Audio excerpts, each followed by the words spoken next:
017 to 020 Synopses, no illustrations. Please note, I appreciate that viewing some images is rushed. Explanation. I had the choice of two options and chose number 2. 1. To give more time to images. Downside is that I'm assuming that reader, if interested in reading again, will not want to spend time on images, etc. 2. Little time for images, which fits reader wanting to read again. Downside, images very quick, but one can always choose pause if one wanted to. For those interested, I am happy to provide text Word 2010 of any clip for those requiring same. As the first step, we can now start on describing in some detail the theory of child development. We divide childhood into 3 main stages with some subdivisions. This covers clips 017 to 020. 017 Theory of Child Development URL. How do we formulate a theory of child development that will underpin our content and methodology? We describe how Piaget, Brunner and Erikson believe that each child is destined for a specific course of growth that can be regarded as holistic in character and include the development of the emotional, cognitive, physical, psychological and spiritual facets of the child's nature. Basically, these educators describe 3 stages of child development, from birth to 7, 7 to 14 and 14 to 21, but it is not simply a case of gradual maturation, it is also a process of metamorphosis. Children should be able to realize their genetic and inherent potential through the growth process. It is a sad comment that one of the influences that damages or even destroys the inherent ability of children is education they receive. 018 Why is it taught? URL. This clip asks the question what specific content should be taught at a particular age. In other words, if one was to ask the question why is that content taught at that particular age, there would exist evidence to indicate not only why that content should be taught at that age, but why it should not be taught at any other age. We provide evidence that the whole physiology, not just the brain and nerves, are related to the psyche, and that there exist interrelationships between physiological and mental growth.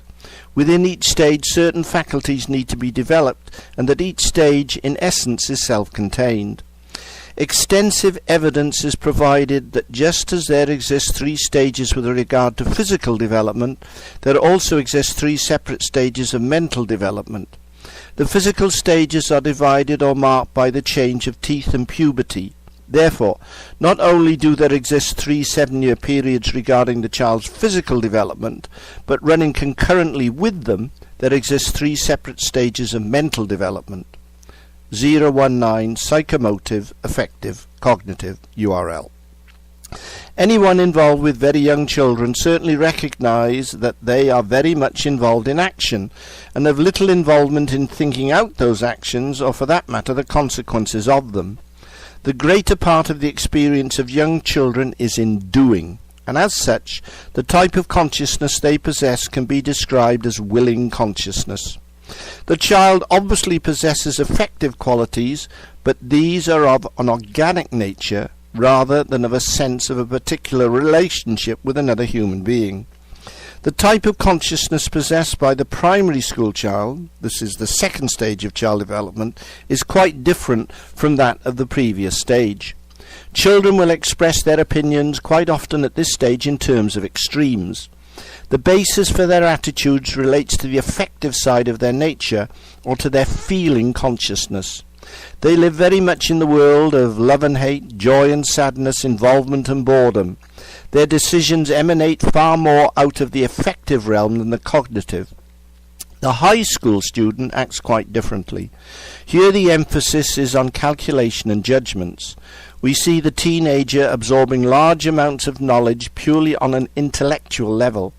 Towards the end of this 7-year period, we recognize the right of the individual to make independent decisions. Such decision-making is based on the person's ability to think. We can aptly describe their consciousness as a thinking consciousness. Therefore, we see that in each of the 3 stages of child development, children possess a different type of consciousness. In modern terminology, the appropriate descriptions would be psychomotor, affective and cognitive. The terms willing, feeling and thinking are, however, appropriate and simpler to use on occasions. It is crucial and important to appreciate that the type of consciousness found in children, no matter at what stage of development, is not a less developed state of adult consciousness. It is a type of consciousness in its own right, and in some aspects is quite different from adult consciousness. All of us, but particularly politicians and administrators, need to take note of this fundamental and critical difference. Language learning is taken to illustrate this point, but it can also be seen in the Japanese Suzuki method of learning a musical instrument.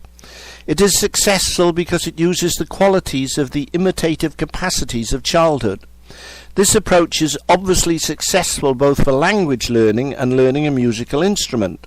It should also be used as an integral part of classroom learning.